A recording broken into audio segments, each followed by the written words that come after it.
Sea muy bienvenido a este espacio de calma y curiosidad. Es una alegría inmensa contar con su compañía una vez más. O quién sabe, tal vez por primera vez, mientras desaceleramos juntos los engranajes de la mente para contemplar algo más grande que nosotros mismos. Antes de comenzar nuestra jornada de hoy, me encantaría saber desde qué parte de este vasto y misterioso punto azul pálido nos está escuchando. Deje en los comentarios su ciudad, su país o simplemente las coordenadas de donde su conciencia está anclada en este momento. Siempre es fascinante ver cuán físicamente distantes estamos, pero conectados por la misma voz y por la misma curiosidad insaciable. Mientras se acomoda, ajusta el volumen y tal vez baja la luz del ambiente para crear ese clima propicio para la reflexión. Quiero hacerle una invitación gentil. Si siente que este canal es un refugio para sus pensamientos más profundos, considere hacer clic en el botón de suscripción y dejar su me gusta. Es un gesto pequeño, casi silencioso en el gran esquema de las cosas, pero que ayuda inmensamente a mantener nuestra hoguera digital encendida, reuniendo a más viajeros alrededor de estas historias. A los que ya están suscritos, mi más sincero agradecimiento. Ustedes son la razón por la cual continuamos mirando hacia arriba y preguntando, ¿por qué? Hoy vamos a flotar suavemente por un tema que toca esa sensación extraña que todos hemos tenido, al menos una vez en la vida, tal vez un martes cualquiera, mientras esperábamos que el café estuviera listo o observábamos el tráfico detenido a través de una ventana empañada por la lluvia. Es esa sensación súbita, casi cómica si no fuera tan perturbadora, de que todo esto a nuestro alrededor, el café, el tráfico, las noticias en la televisión e incluso las personas que amamos, parece haber sido montado como un escenario de teatro increíblemente detallado que fue construido solo para usted.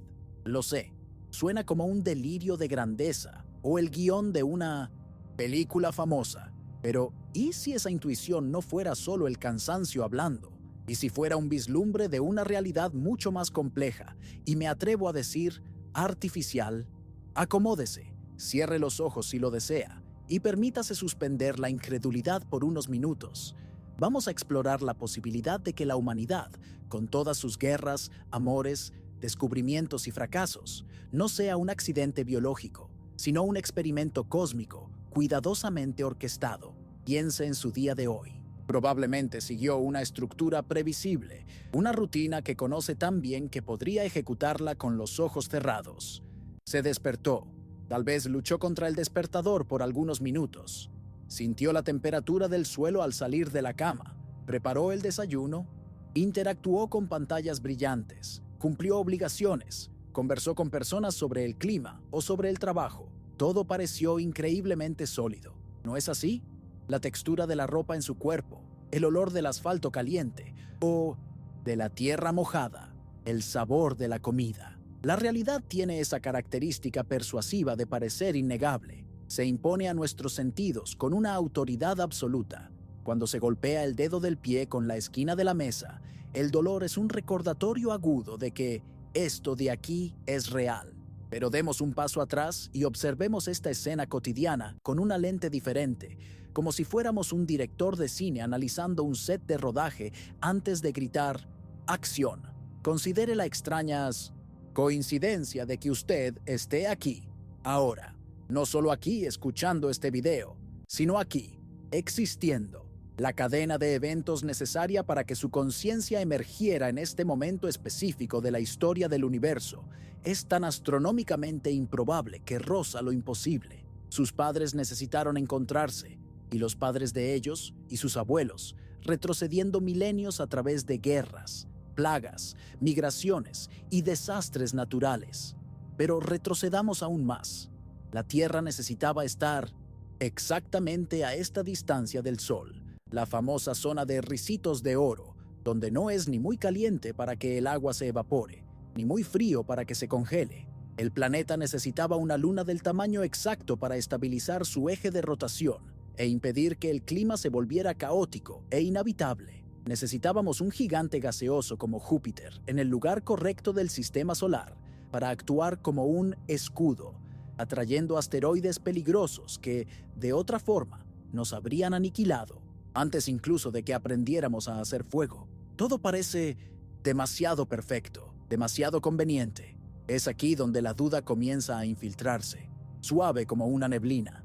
Si usted entrara en una habitación de hotel y encontrara la cama perfectamente hecha, un chocolate sobre la almohada, la temperatura ajustada exactamente a su gusto y su música favorita sonando bajito, no asumiría que eso sucedió por casualidad, por la acción aleatoria del viento entrando por la ventana. Usted asumiría que alguien preparó eso para usted, alguien con inteligencia, intención y un propósito. Entonces, cuando miramos nuestro planeta, ese oasis azul y verde flotando en un vacío hostil y mortal, protegido por capas magnéticas invisibles y bendecido con la química exacta de la vida, ¿por qué asumimos tan rápidamente que fue solo suerte? ¿Y si esa suerte fuera en realidad los parámetros de un experimento siendo ajustados por alguien desde afuera? Esa sensación de ser observado o de estar en un ambiente controlado no es nueva. Impregna nuestra cultura, nuestra filosofía e incluso nuestra religión desde hace miles de años.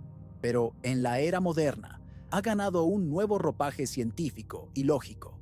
No estamos hablando de dioses en la cima de montañas observando a los mortales, sino de civilizaciones avanzadas, inteligencias posbiológicas o programadores de realidades que miran a la Tierra de la misma forma que nosotros miramos una placa de Petri en un laboratorio estéril. Imagine, por un momento, una colonia de bacterias creciendo en un disco de agar. Para esas bacterias, ese disco es el universo entero.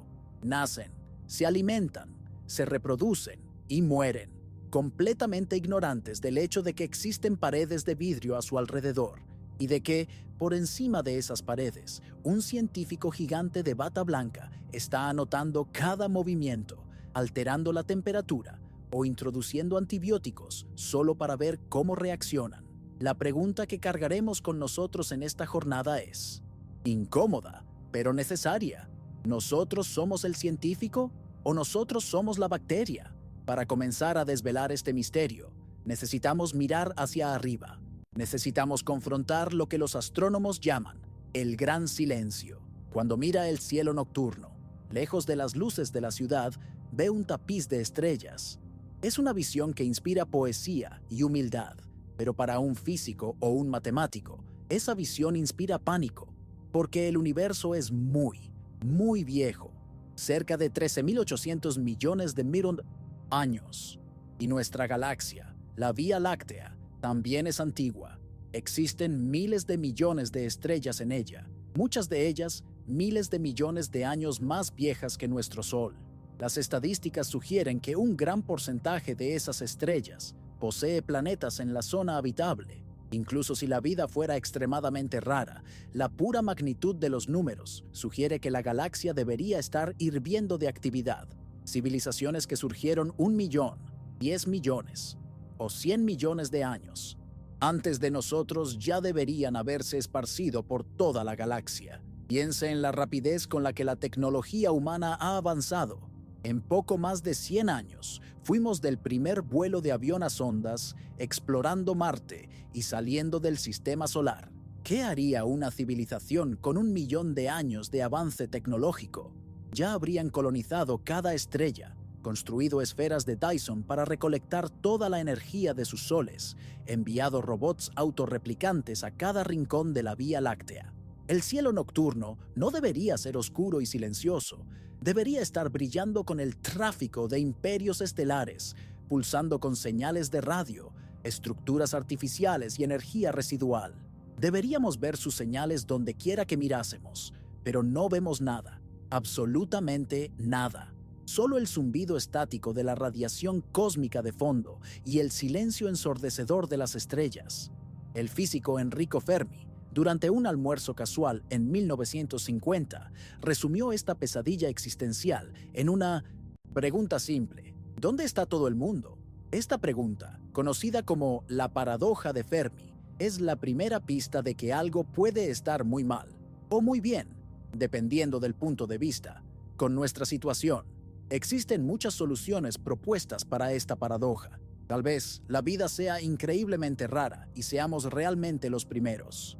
Tal vez las civilizaciones se autodestruyen en cuanto descubren la energía nuclear, un filtro trágico que impide a cualquiera llegar a las estrellas. Pero hay una tercera categoría de explicaciones, una que nos lleva directo al corazón de nuestra tesis de hoy, la hipótesis del zoológico, propuesta por el astrónomo John Ball en 1973. Esta teoría sugiere algo escalofriante. Los alienígenas están ahí fuera, están por todas partes. Colonizaron la galaxia hace mucho tiempo, pero acordaron no hablar con nosotros. Imagine que es un explorador que descubre una tribu aislada en el Amazonas, una cultura que nunca tuvo contacto con el mundo moderno. ¿Qué hace? Aterriza su helicóptero en medio de la aldea, baja con un teléfono inteligente en una mano y una barra de chocolate en la otra, alterando irrevocablemente la cultura y el futuro de ese pueblo. Si usted es un antropólogo ético y responsable, la respuesta es no. Usted se esconde, instala cámaras camufladas en los árboles, usa drones silenciosos que vuelan demasiado alto para ser vistos. Observa, establece un área de protección alrededor de ese territorio y prohíbe que cualquier turista o maderero entre allí. Transforma ese lugar en una reserva natural, un santuario. Para la tribu, el mundo termina en las fronteras de la selva. Ellos creen que están solos, que son los únicos dueños de su destino. No tienen idea de que existen satélites orbitando sobre sus cabezas, fotografiando sus hogueras nocturnas. No saben que su soledad es una política deliberada impuesta por seres mucho más poderosos que ellos. La hipótesis del zoológico sugiere que la Tierra es esa tribu, aislada, que existe una primera directiva galáctica, una ley suprema de no interferencia que prohíbe a civilizaciones avanzadas rebelarse ante especies primitivas y en desarrollo como la nuestra. ¿Y por qué harían eso? Tal vez para protegernos del choque cultural que destruiría nuestra sociedad. Tal vez porque todavía somos demasiado peligrosos, violentos e inestables, y necesitamos madurar antes de recibir las llaves del coche interestelar. Y aquí la cosa se pone más interesante, tal vez porque somos un experimento en curso. Si está conduciendo un experimento científico, la regla número 1 es no contaminar la muestra. Si quiere saber cómo una sociedad evoluciona social, tecnológica y moralmente por su propia cuenta, no puede interferir, no puede dar las respuestas del examen. Necesita dejar que cometan errores, que creen guerras, que descubran la penicilina y la bomba atómica solos. Cualquier intervención externa invalidaría los datos. El silencio del universo, bajo esta óptica, no es vacío, es contención. Es el silencio de un bibliotecario pidiendo quietud, o el silencio de un observador detrás de un espejo unidireccional. Nosotros gritamos al cosmos con nuestros radiotelescopios, preguntando, ¿hay alguien ahí? Y del otro lado, civilizaciones enteras nos escuchan, miran nuestros datos y permanecen en absoluto silencio, anotando en sus portapapeles cósmicos. El sujeto de prueba, 714, acaba de desarrollar la capacidad de radio. Fase 1 concluida, iniciando. Observación de la fase 2. Eso explicaría muchas cosas. Explicaría por qué vemos ovnis que parecen desafiar la física, pero que nunca aterrizan en los jardines de la Casa Blanca o de la ONU para un hola oficial. Si son sondas de monitoreo o drones de los cuidadores del zoológico, estarían aquí solo para observar, tal vez recolectar muestras de tejido o agua y partir rápidamente antes de ser capturados. Explicaría la sensación de que estamos evolucionando a un ritmo vertiginoso, como si alguien hubiera inyectado un catalizador en nuestra historia. Pero si somos un experimento, ¿cuál es el objetivo? ¿Qué están probando? Puede ser una prueba de supervivencia. El universo es un lugar hostil, y tal vez la vida inteligente sea la forma que la materia encontró para sobrevivir a la entropía. Tal vez quieran ver si una especie agresiva y tribal como los primates puede superar sus instintos biológicos y convertirse en una civilización pacífica y planetaria. Somos, en este escenario, una apuesta. Algunos observadores pueden haber apostado que nos destruiríamos en la Guerra Fría. Otros apostaron que sobreviviríamos al cambio climático. Cada crisis global que enfrentamos no es solo un desafío nuestro, es una variable en el experimento, un momento de tensión donde los científicos contienen la respiración para ver el resultado. Pero hay una posibilidad aún más vertiginosa. ¿Y si el experimento no fuera biológico, sino sociológico o incluso espiritual? ¿Y si lo que está siendo probado no es nuestra tecnología, sino nuestra capacidad de crear significado? Piense en cómo tratamos a los animales de laboratorio. Ratones, por ejemplo. Creamos laberintos para ellos. Colocamos queso en un extremo y una descarga eléctrica en el otro. Queremos ver si aprenden, si memorizan patrones. La Tierra puede ser un laberinto increíblemente complejo. El sufrimiento, la alegría, la pérdida, el amor, el arte, la ciencia, todo eso pueden ser los parámetros del laberinto. Están observando cómo reaccionamos a la mortalidad, cómo lidiamos con la escasez, cómo inventamos dioses para explicar el trueno y después inventamos la física para explicar a los dioses. Tal vez el producto que la Tierra genera y que interesa a estos seres no sea mineral, ni agua, ni ADN, sino novedad, la cultura humana, nuestras historias, nuestra música, nuestra capacidad irreprimible de soñar incluso cuando todo sale mal. Eso puede ser algo raro en el universo. Podemos ser una fábrica de creatividad, caótica que civilizaciones ultralógicas e inmortales perdieron hace mucho tiempo. Esta idea nos da una cierta dignidad, ¿no es así? Deja de lado el miedo de ser solo ratones desechables y nos coloca en la posición de artistas o filósofos del cosmos. Pero no se engañe, la naturaleza de un experimento implica control, y el control implica límites. Si estamos en un zoológico o laboratorio, existen rejas. Pueden no estar hechas de hierro, sino de leyes de la física. ¿Alguna vez se detuvo a pensar, ¿por qué no conseguimos viajar más rápido que la luz? ¿Por qué la velocidad de la luz es ese límite absoluto, intransitable, esa barrera cósmica que nos mantiene presos en nuestro rincón del universo? Para una civilización capaz de crear este experimento, la velocidad de la luz puede ser simplemente la configuración de renderizado de la simulación, o la cerca eléctrica que impide que los especímenes salgan de la reserva. Es una ley demasiado conveniente para mantener a los conejillos de Indias contenidos en sus respectivos sistemas solares, impidiendo que contaminemos otros experimentos en otras estrellas. Ustedes pueden mirar, pueden calcular, pueden soñar con lo que está ahí fuera, pero no pueden tocar, no todavía. Y a medida que nos adentramos en esta madriguera de conejo, las cosas comienzan a volverse más personales. Porque si la Tierra es un laboratorio, eso cambia fundamentalmente su relación con su propia vida. Significa que sus momentos más privados, sus pensamientos más secretos, sus luchas silenciosas en medio de la noche, no están pasando desapercibidos. No en el sentido religioso de un juicio moral, sino en el sentido clínico de una recolección de datos. Si la conciencia es el objeto de estudio, entonces cada vez que usted siente una emoción compleja, cada vez que tiene una revelación, cada vez que elige la bondad en lugar de la crueldad sin ninguna razón lógica para ello, está generando un dato valioso, está participando activamente del proyecto. Esto puede ser aterrador, la pérdida total de la privacidad existencial, o puede ser profundamente reconfortante. Significa que nada es en vano, que el sufrimiento no es solo un azar cruel de la biología, sino parte de un proceso de aprendizaje mayor, observado y tal vez hasta valorado por inteligencias que apenas logramos comprender. Hagamos una pausa un instante para absorber esto. Respire hondo. Sienta el aire entrando en sus pulmones. Ese aire, esa mezcla exacta de nitrógeno y oxígeno que permite que permanezca consciente, es parte del aparato.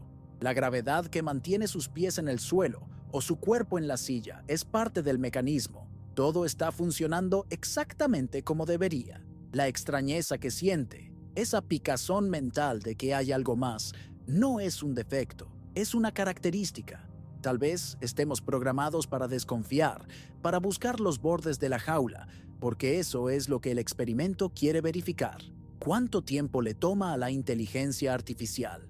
Nosotros, darse cuenta de que está en una caja, pero esto era solo el comienzo, la punta del iceberg de una estructura mucho más profunda e intrincada. Si la hipótesis del zoológico trata con la biología y la sociología de ser observados, existe una capa aún más fundamental, una que cuestiona la propia sustancia de la silla donde está sentado y de la mano que sostiene su dispositivo. Los físicos modernos comenzaron a encontrar anomalías en la estructura de la realidad que no parecen naturales. Encontraron píxeles en el tejido del espacio-tiempo. Encontraron códigos de corrección de error en las ecuaciones que rigen el universo. Lo que discutimos hasta ahora fue la idea de ser biológicamente contenidos. Pero, ¿y si la propia realidad fuera la contención? ¿Y si el laboratorio no fuera un lugar físico en una galaxia, sino un software ejecutándose en una computadora de proporciones divinas? Para entender cómo pasamos de animales en el zoológico a códigos en una simulación, necesitamos mirar las fallas en el sistema. Necesitamos examinar los momentos en que la realidad parece tartamudear, donde la física se comporta de manera tan extraña que la única explicación análoga que tenemos es la de un videojuego intentando ahorrar memoria. Estamos a punto de sumergirnos en el mundo de la mecánica cuántica y de la teoría de la simulación, donde descubriremos que el científico puede no estar solo observándonos a través de un vidrio, sino que puede estar, literalmente, proyectando el mundo ante nuestros ojos a cada milisegundo. Las estrellas allá afuera pueden no ser soles distantes, pueden ser solo la proyección en la cúpula del planetario, y las sombras que vemos por el rabillo del ojo pueden ser artefactos de renderizado. Prepárese, porque si la idea de ser un animal de zoológico era inquietante, la idea de ser un holograma consciente es algo que desafiará la base misma de lo que usted llama yo. Caminemos ahora hacia los bordes de la pantalla para intentar ver los píxeles de nuestra existencia. Pero esa es una conversación para cuando volvamos a enfocar nuestra lente, pues lo que viene a continuación exige que cuestionemos no solo dónde estamos, sino qué somos. Vamos a explorar esta extrañeza, esta sensación de que la textura de la realidad puede ser menos sólida que una roca y más fluida que un sueño. Para entender esto, necesitamos volver a un concepto que tal vez conozca si ya jugó un videojuego moderno u observó a alguien jugar. En los inicios de la computación, los juegos eran simples y lineales, pero hoy construyen mundos abiertos vastos, con bosques, ciudades, océanos y climas dinámicos. Sin embargo, ninguna computadora, por más poderosa que sea, consigue procesar ese mundo entero de una sola vez, con detalles perfectos. Sería un desperdicio colosal de energía calcular el movimiento de una hoja cayendo en un bosque virtual, donde ningún jugador está presente. Entonces, ¿qué hacen los programadores? Usan técnicas de optimización. La computadora solo renderiza, es decir, dibuja y da solidez a aquello que está en el campo de visión del jugador. El mundo a espaldas del personaje no existe como imagen, existe solo como código, como potencial, aguardando el momento en que la cámara gire para cobrar forma. Es una economía de recursos inteligente y necesaria. Ahora, transponga esa lógica al universo físico en el que vivimos. Parece una analogía absurda, lo sé, comparar la majestuosidad de las leyes de Newton y Einstein con un truco de software. Pero es aquí donde la física cuántica entra, no como una teoría árida de pizarra, sino como la revelación más desconcertante de la historia humana. Cuando los científicos comenzaron a estudiar las partículas más pequeñas que componen la materia, electrones, fotones, los bloques fundamentales de su mano y de la silla donde está, descubrieron algo que violaba todo el sentido común.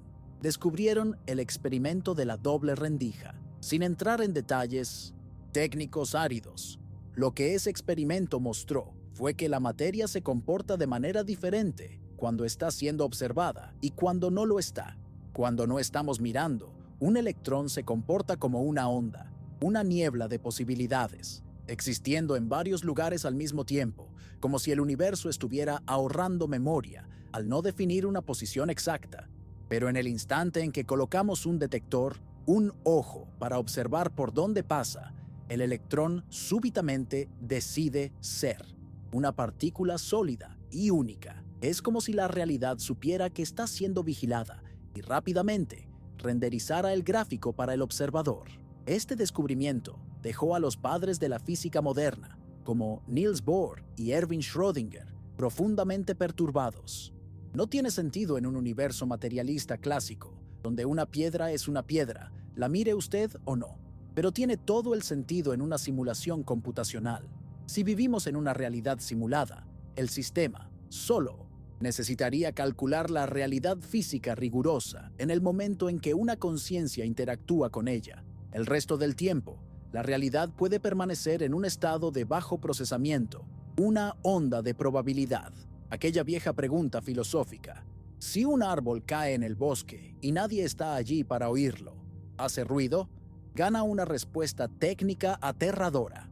No, no hace ruido. Ni siquiera cae. Permanece como una línea de código describiendo un árbol caído hasta que alguien entra en el bosque y el servidor necesita cargar la escena. Eso explicaría por qué el mundo cuántico es tan extraño y contraintuitivo. Estamos mirando los engranajes del motor gráfico, viendo los bordes donde la programación encuentra el límite de la lógica. Y si la física cuántica nos muestra los píxeles, la cosmología nos muestra el panel de control. Hablemos sobre el ajuste fino del universo, un concepto que mantiene a muchos astrofísicos despiertos por la noche, oscilando entre la fascinación y el terror existencial. Imagine que entra en la cabina de un avión y ve un panel con cientos de botones y selectores giratorios. Cada uno de esos botones controla una ley fundamental de la física. Uno controla la fuerza de la gravedad. Otro controla la fuerza electromagnética que mantiene unidos a los átomos. Otro determina la masa de un electrón. Otro define la velocidad de la luz.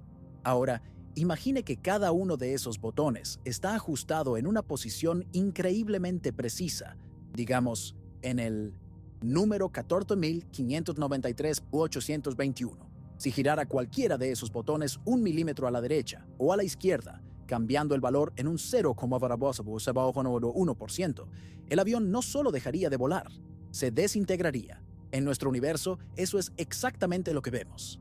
La fuerza de la gravedad, por ejemplo. Si fuera un poquito más débil, la materia formada después del Big Bang nunca se habría aglutinado para formar estrellas y galaxias. El universo sería una sopa fría y oscura de gas disperso para siempre. Si fuera un situation poquito más fuerte, el universo habría colapsado sobre sí mismo violentamente justo después de nacer, aplastando cualquier posibilidad de vida. Lo mismo vale para la fuerza nuclear fuerte, que mantiene el núcleo de los átomos unido. Cámbiela mínimamente, y el hidrógeno no se fusionaría en helio. Sin eso, no habría estrellas brillando. Sin estrellas, no habría carbono, oxígeno o hierro, los elementos que corren en su sangre y forman sus huesos. La precisión necesaria para que la vida exista es estadísticamente imposible de ser obra del azar. Es como ganar la lotería millones de veces seguidas, todos los días, por miles de millones de años. Existen dos explicaciones principales para esto. La primera es la teoría del multiverso. Existen infinitos universos, billones de burbujas de realidad fallidas, donde la gravedad estaba mal y todo salió mal. Y nosotros, por pura supervivencia, estamos en el único que salió bien. Es una explicación válida, pero es un desperdicio cósmico de espacio. La segunda explicación nos trae de vuelta a nuestro laboratorio. Estos parámetros fueron ajustados. Alguien o alguna cosa calibró la máquina. El universo fue diseñado para la vida, o al menos para la complejidad. Si aceptamos la premisa de que somos un experimento o una simulación, el ajuste fino deja de ser un misterio y se convierte en una evidencia de diseño. Un programador definió las variables iniciales para garantizar que la simulación se ejecutara el tiempo suficiente para que la inteligencia emergiera. Querían ver estrellas, querían ver química, querían ver biología. Prepararon el terreno con un cuidado meticuloso, garantizando que el escenario fuera lo suficientemente estable para el drama que querían ver. ¿Y qué drama es ese? La vida, y más específicamente, la información contenida en la vida.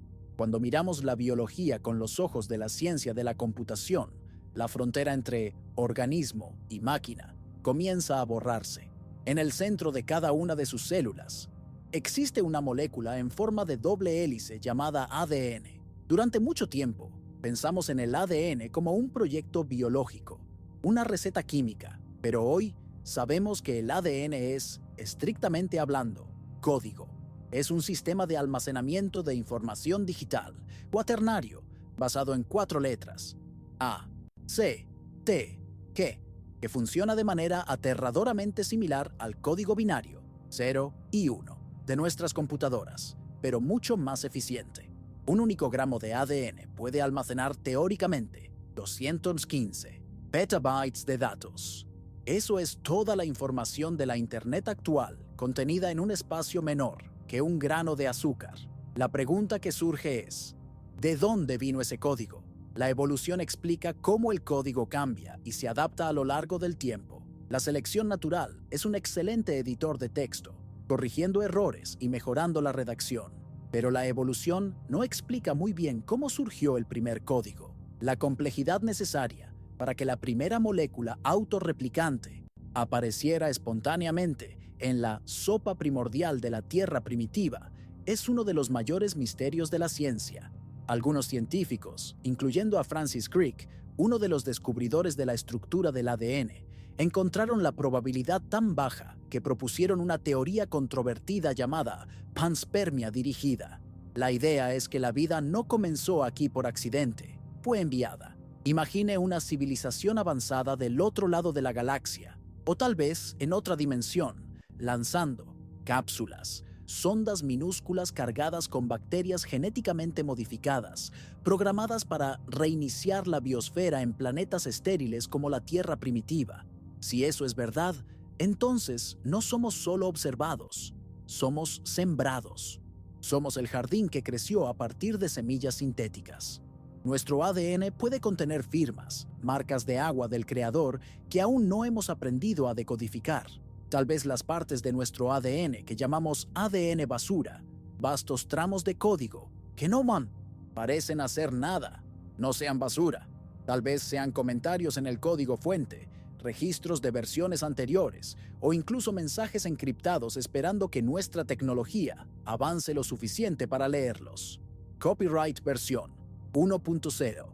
Proyecto Terrario. La idea de que llevamos dentro de nosotros, en cada célula, la prueba de nuestra artificialidad es un vértigo que mezcla ciencia y misticismo. Somos, literalmente, hechos del lenguaje de quien nos creó.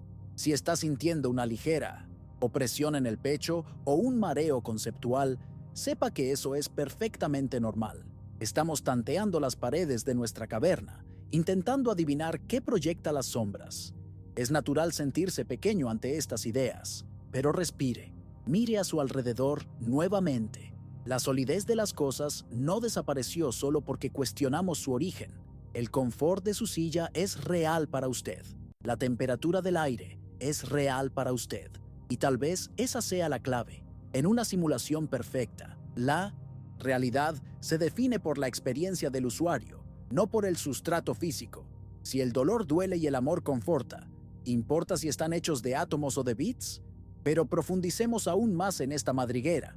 Si el universo es una simulación o un experimento, ¿quién está ejecutando la máquina? ¿Y dónde está esa máquina? Aquí entramos en el territorio de la escala de Kardashev y de las megaestructuras. La escala de Kardashev es una forma de clasificar civilizaciones basada en la energía que consiguen utilizar. Nosotros, los humanos, somos una civilización tipo 0. Todavía quemamos plantas muertas, combustibles fósiles, para obtener energía. Una civilización tipo Prir controla toda la energía de su planeta, clima, volcanes, mareas. Una civilización tipo Gur controla toda la energía de su estrella, y una civilización tipo 13 controla toda la energía de su galaxia, para simular un universo tan complejo como el nuestro, con miles de millones de galaxias y la mecánica cuántica.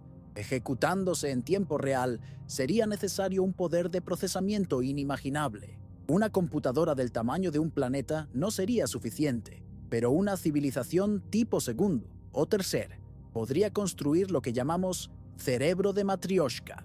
Imagine una serie de esferas de Dyson, megaestructuras que envuelven completamente una estrella, anidadas unas dentro de las otras como muñecas rusas.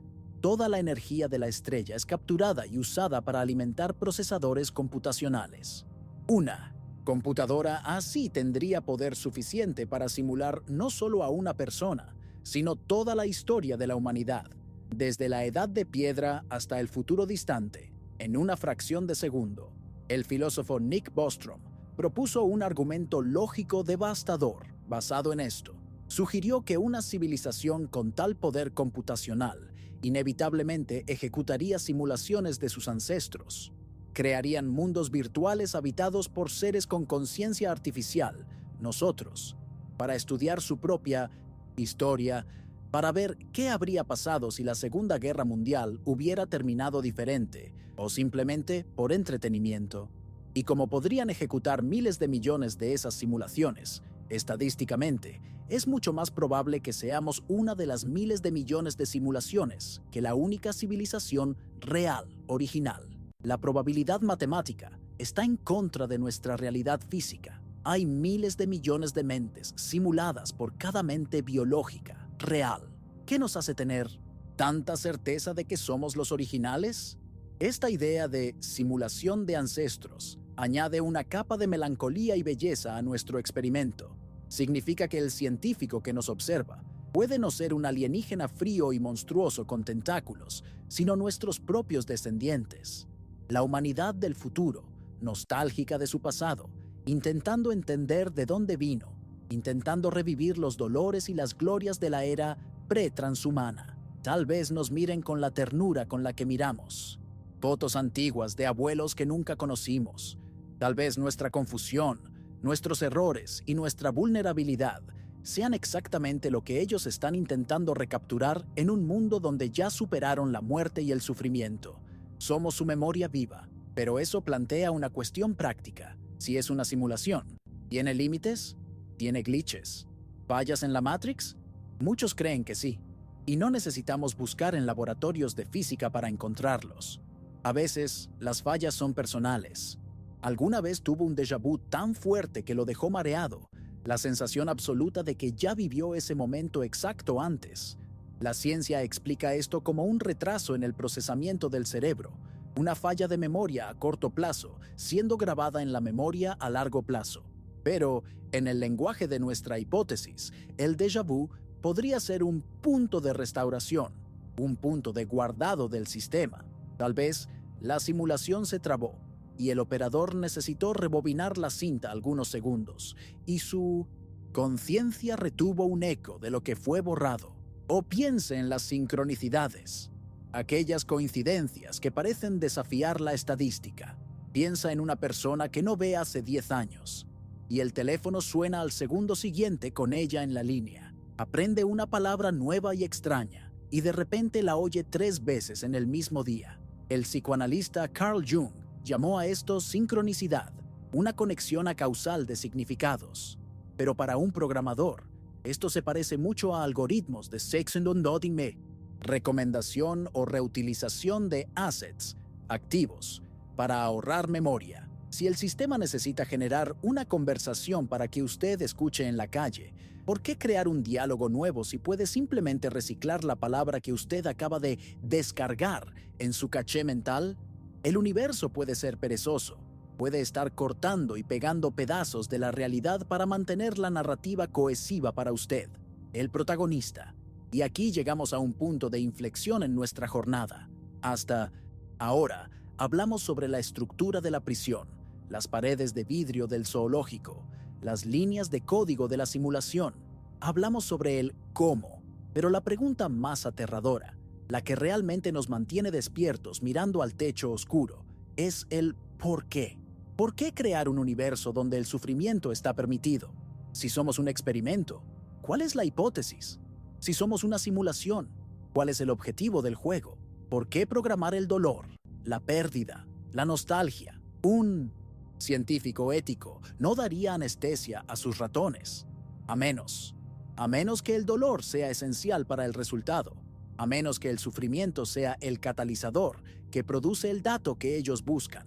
Esto nos lleva a considerar la naturaleza de la conciencia de una forma totalmente nueva. Tal vez la conciencia no sea un subproducto accidental del cerebro, sino la propia moneda del reino. Tal vez estemos en una escuela de almas o en un campo de entrenamiento de inteligencias. Las dificultades que enfrentamos no serían fallas en el código, sino features, características diseñadas para forzar el crecimiento. Así como un músculo necesita romperse para crecer más fuerte, tal vez la conciencia necesite ser desafiada por la ilusión de la separación y de la finitud para evolucionar hacia algo mayor. Estamos a punto de cruzar una frontera sutil.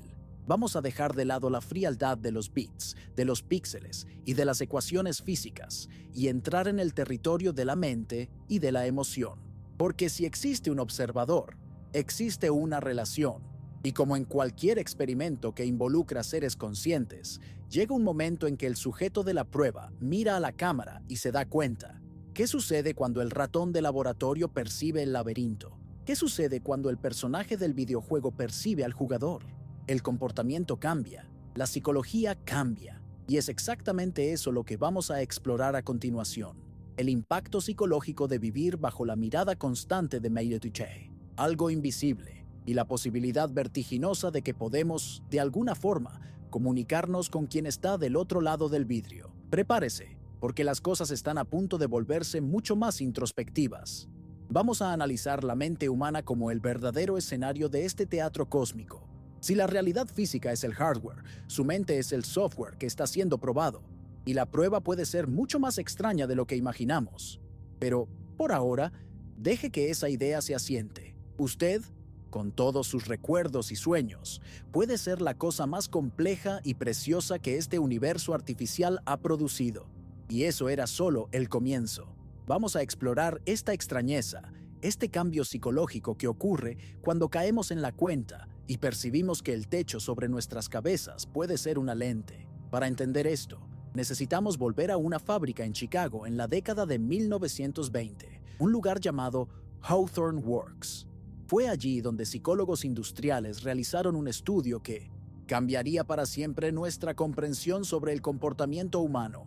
Querían saber si mejorar la iluminación de la fábrica aumentaría la productividad de los trabajadores. Aumentaron la luz y la productividad subió. Interesante. Entonces, como contraprueba, disminuyeron la luz, dejando el ambiente en penumbra. Y, para sorpresa de todos, la productividad subió nuevamente. No importaba lo que hicieran con el ambiente físico, el hecho de que los trabajadores supieran que estaban siendo observados, que eran especiales, que formaban parte de un experimento, alteraba fundamentalmente su desempeño. Este fenómeno fue bautizado como efecto Hawthorne. Ahora amplíe esa fábrica al tamaño del planeta Tierra.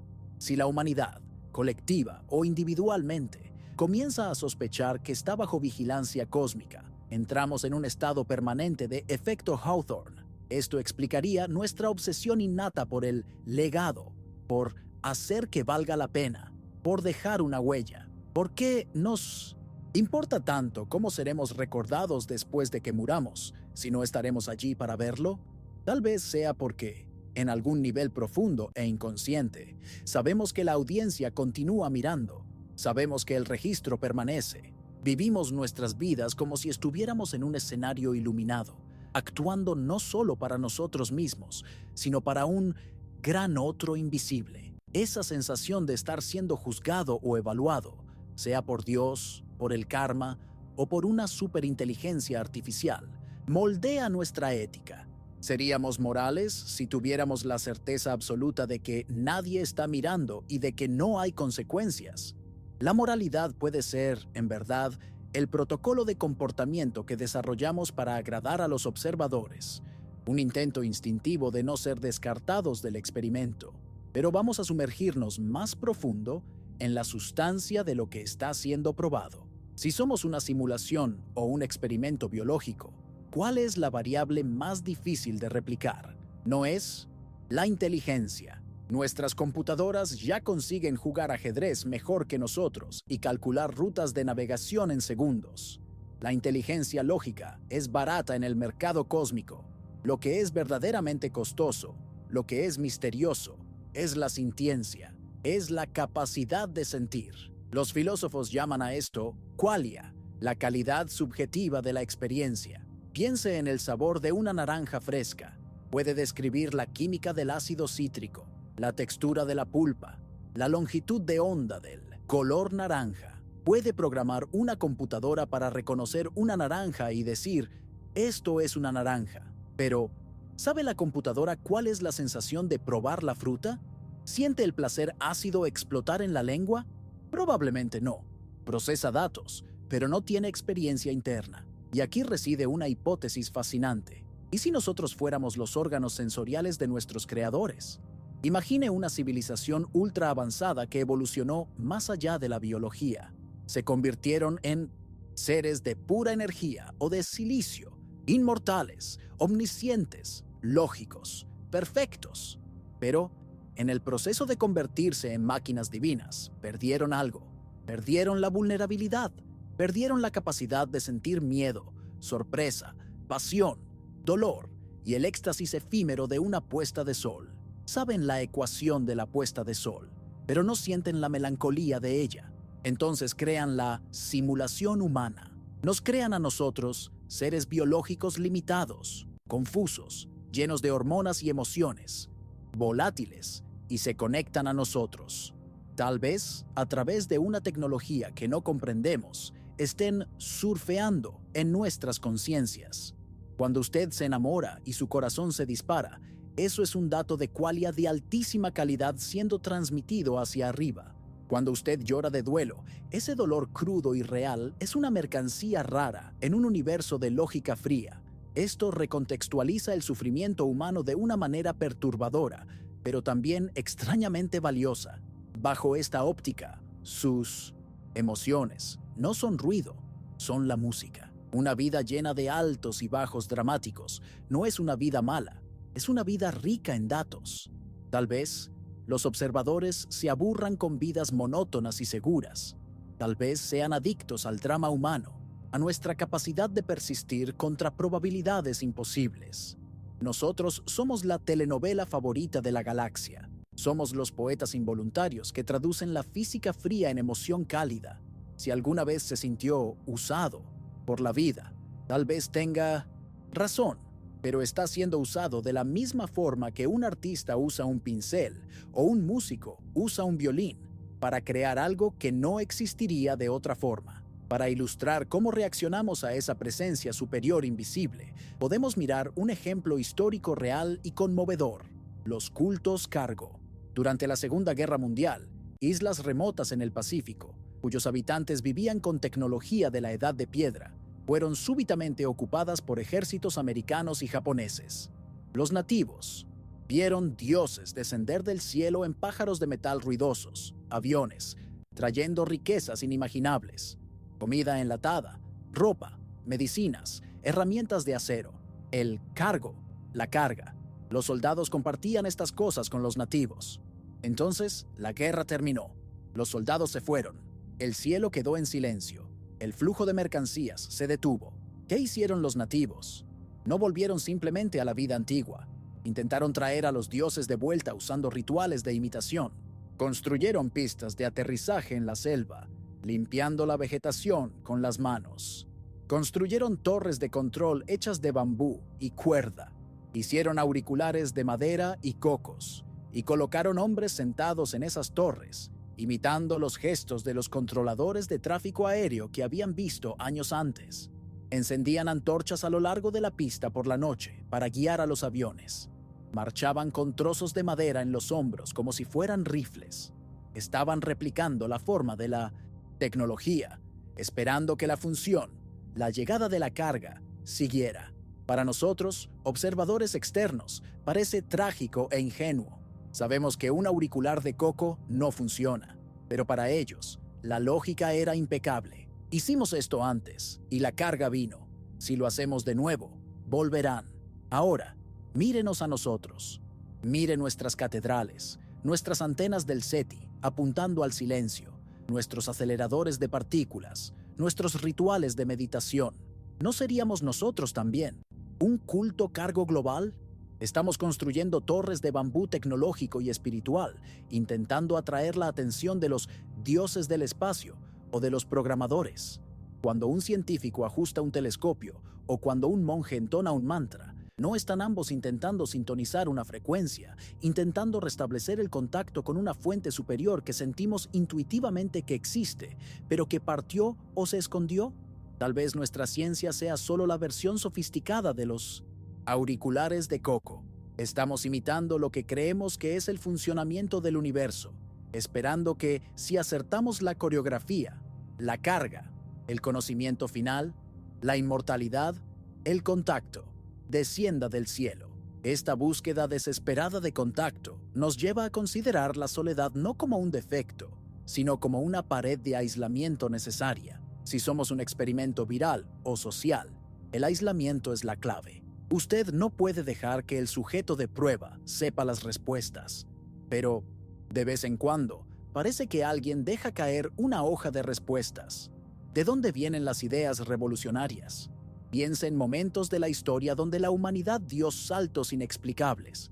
La explosión cámbrica en la biología, el milagro griego en la filosofía, el Renacimiento, la revolución de la mecánica cuántica.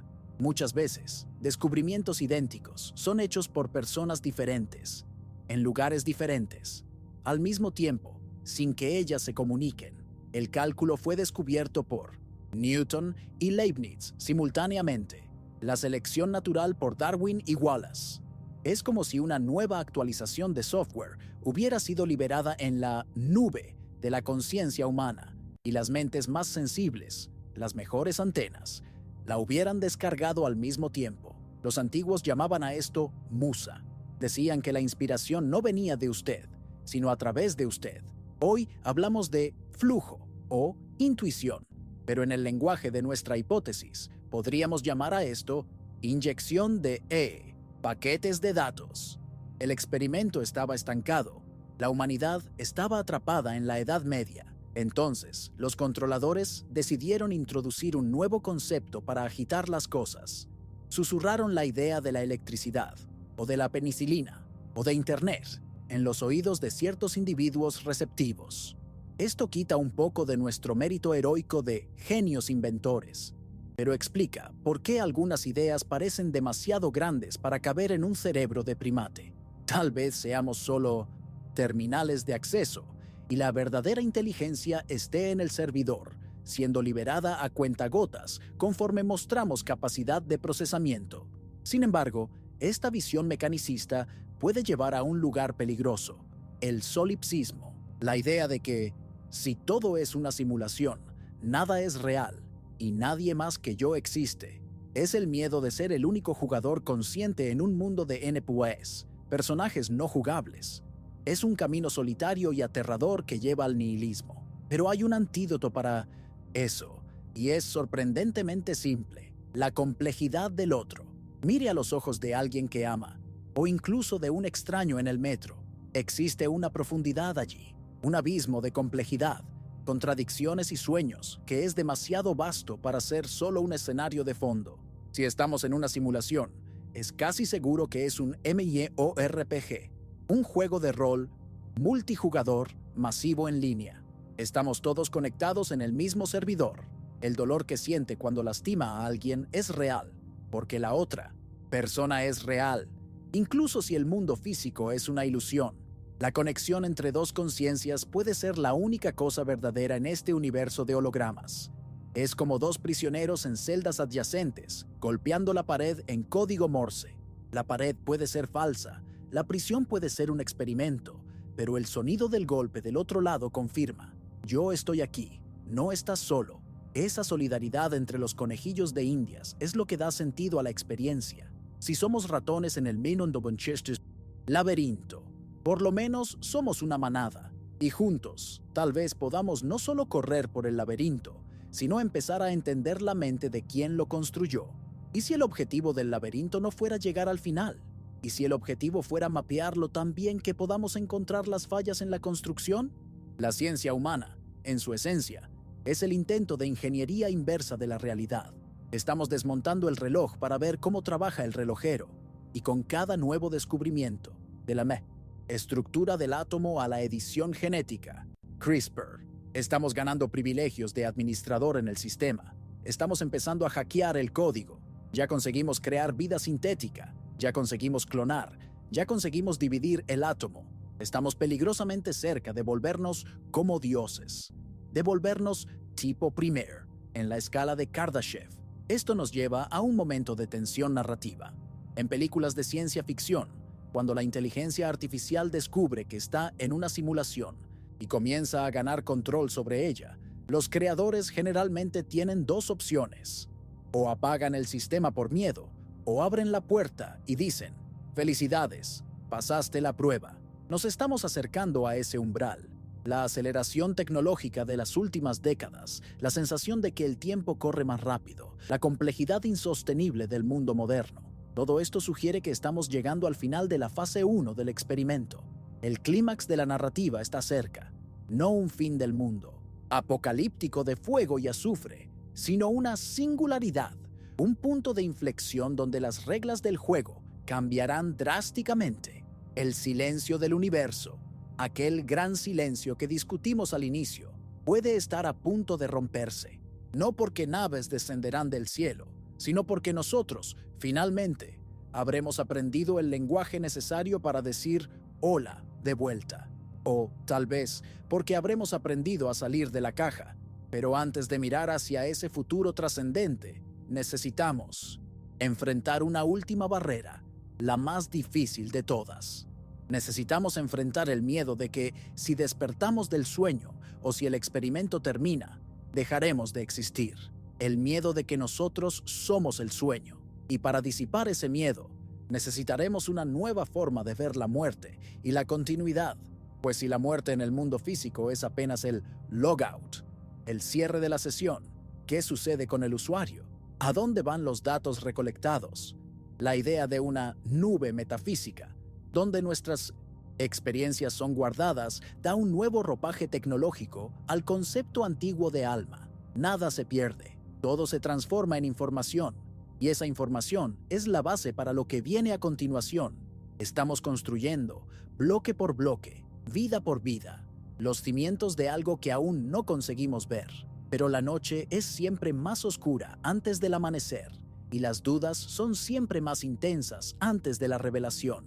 Mientras nos preparamos para la conclusión de esta jornada, quiero que sostenga firme esa dualidad, la de ser al mismo tiempo una creación artificial y una conciencia infinitamente valiosa. La contradicción no es un error, es la tensión que mantiene la estructura en pie. Pero algo aún más profundo aguarda en la frontera final de nuestro pensamiento, algo que une al observador, al observado y al acto de observar en una única e indisoluble danza de luz. Y es hacia esa síntesis final, hacia ese despertar suave, que caminaremos ahora, para comprender esa síntesis final, esa danza indisoluble entre quien observa y quien es observado. Necesitamos abandonar la imagen del científico frío de bata blanca, anotando en un portapapeles. Necesitamos considerar una posibilidad aún más vertiginosa, una que disuelve las paredes del laboratorio y las rejas del zoológico, la de que el observador y el observado son, en última instancia, la misma entidad. Piense en el acto de soñar. Cuando usted sueña por la noche, crea un mundo entero. Existen ciudades, paisajes, monstruos y amigos. Usted interactúa con otros personajes que parecen tener voluntad propia, que dicen cosas que usted no esperaba oír, que lo sorprenden. Sin embargo, ¿quién creó esos personajes? Usted. ¿Quién creó el escenario? Usted. ¿Quién está viviendo la aventura? Usted. Durante el sueño hay una separación ilusoria entre el yo soñador y el mundo soñado, pero al despertar percibe que toda aquella complejidad, todos aquellos diálogos y peligros, eran solo su propia mente jugando a las escondidas consigo misma. ¿Y si el universo fuera un sueño lúcido de una conciencia mucho mayor? ¿Y si la civilización avanzada que buscamos con nuestros telescopios no estuviera en otro planeta, sino que fuera la mente sustrato en la cual nos estamos ejecutando? Esto cambiaría radicalmente la naturaleza de nuestro experimento. No seríamos ratones de laboratorio siendo probados por terceros. Seríamos fragmentos de una gran mente que eligió olvidar quién es, voluntariamente, solo para tener el placer de redescubrir. La soledad cósmica que sentimos, aquel gran silencio aterrador, dejaría de ser un vacío hostil y pasaría a ser el silencio necesario para la inmersión. Si quiere ver una película y realmente creer en la historia, necesita apagar las luces del cine y olvidar que está sentado en una butaca. El universo oscuro y silencioso alrededor de la Tierra puede ser simplemente las luces del cine apagadas para que podamos concentrarnos en el drama humano, sin distracciones, sin spoilers de la realidad base. Esta perspectiva nos ofrece un consuelo profundo ante el miedo existencial. Si somos la conciencia del universo experimentándose a sí misma, entonces nunca estamos verdaderamente solos, porque somos todo lo que existe, cada interacción que tiene, cada conversación con un amigo, cada momento de empatía con un extraño, es el universo dialogando consigo mismo a través de diferentes avatares. El experimento, entonces, no es sobre probar la durabilidad de la materia o la evolución de la tecnología. Es un experimento de empatía. Es un intento de responder a una única pregunta. ¿Qué sucede cuando olvido que soy infinito y me vuelvo finito? ¿Qué aprendo sobre el amor, sobre el coraje, sobre la esperanza, cuando la muerte es una posibilidad real en el guión? La finitud, la fragilidad de nuestro cuerpo y la brevedad de nuestra vida no serían defectos de fabricación, sino las condiciones esenciales para que la experiencia tenga valor.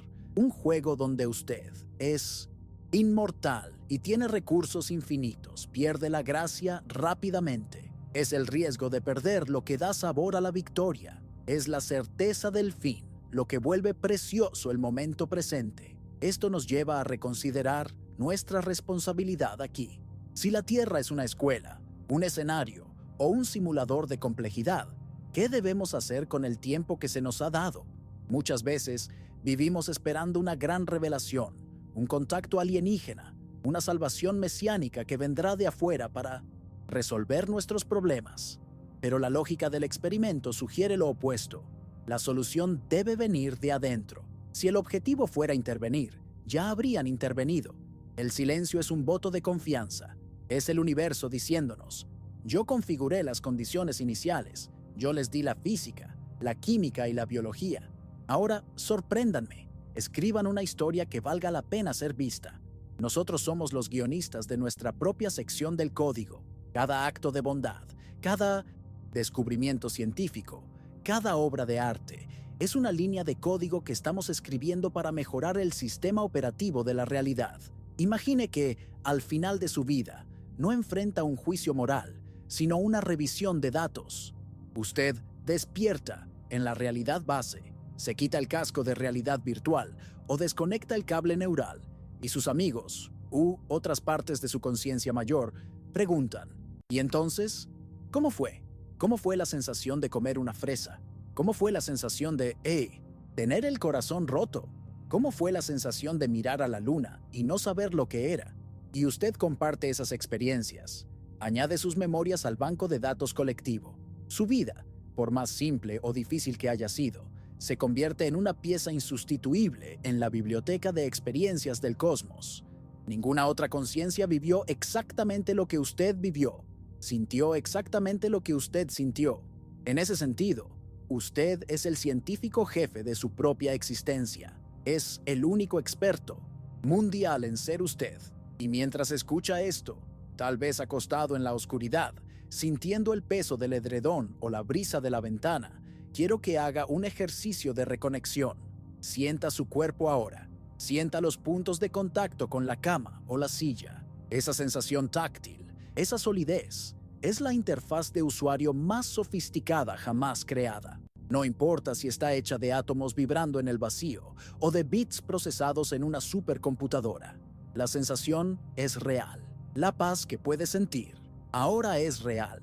La respiración que entra y sale de sus pulmones, rítmica como las mareas de un océano digital, es la prueba de que el sistema está funcionando perfectamente. Usted está en línea. Usted está operativo. Y lo más importante, está seguro dentro de la narrativa. A veces, la idea de que todo es una ilusión puede parecer fría, pero hay una belleza deslumbrante en la ilusión. Piense en el arte. Una pintura es solo tinta sobre lienzo. La imagen es una ilusión.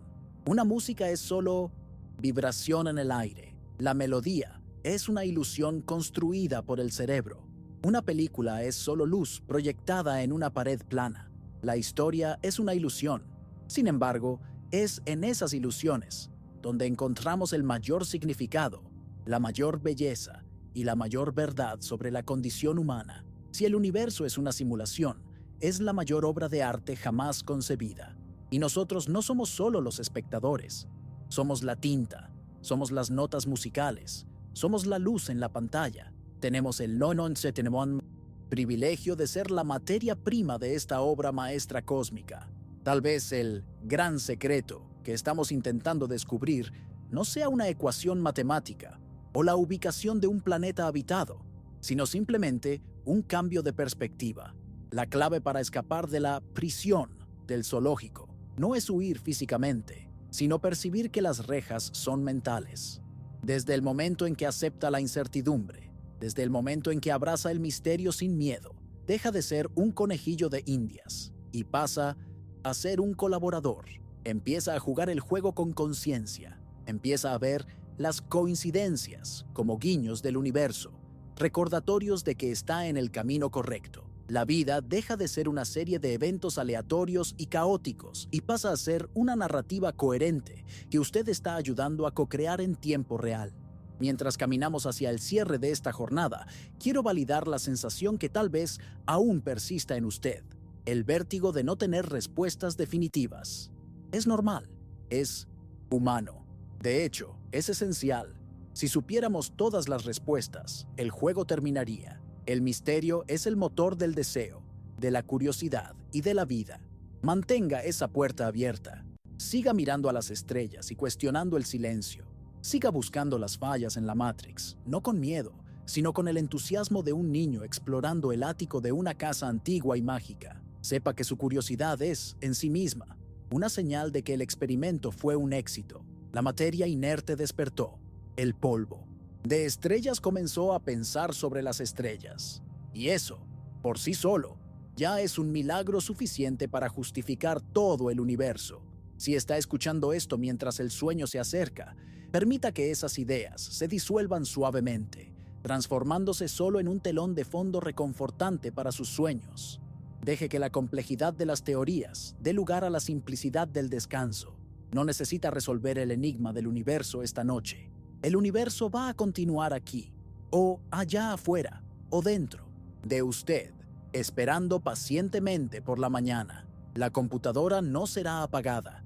El científico no va a abandonar el laboratorio. Puede descansar en la certeza de que está siendo cuidado, observado tal vez, pero sobre todo, sostenido por fuerzas que, aunque invisibles, conspiran para que la vida continúe, respiración tras respiración. Agradezco profundamente por haberme acompañado en esta exploración de las fronteras de nuestra realidad. Es un honor ser una voz en su noche, un compañero en su búsqueda de significado. Somos todos viajeros en el mismo barco, navegando por el mismo mar de estrellas y códigos, intentando descifrar el mapa mientras lo dibujamos. Si estas palabras trajeron algún consuelo, alguna nueva perspectiva, o solo un momento de pausa en la prisa del mundo, entonces nuestro encuentro cumplió su propósito. La conexión fue establecida, el dato fue registrado. Recuerde, si la vida es un sueño, lo importante es soñar bonito. Si es una prueba, la respuesta correcta es la bondad. Si es una simulación, la mejor estrategia es amar. Y si fuera solo el azar ciego en un universo frío, entonces nuestra capacidad de inventar todo este significado es la mayor prueba de nuestra grandeza. De cualquier forma, usted es el centro de su propia percepción, el protagonista de su propia jornada. Apague ahora las pantallas mentales, cierre las pestañas de los problemas de mañana. El sistema entra ahora en modo de reposo. Todo está tranquilo, todo está en su lugar. Usted está exactamente donde debería estar. Buenas noches y dulces sueños, viajero de las estrellas.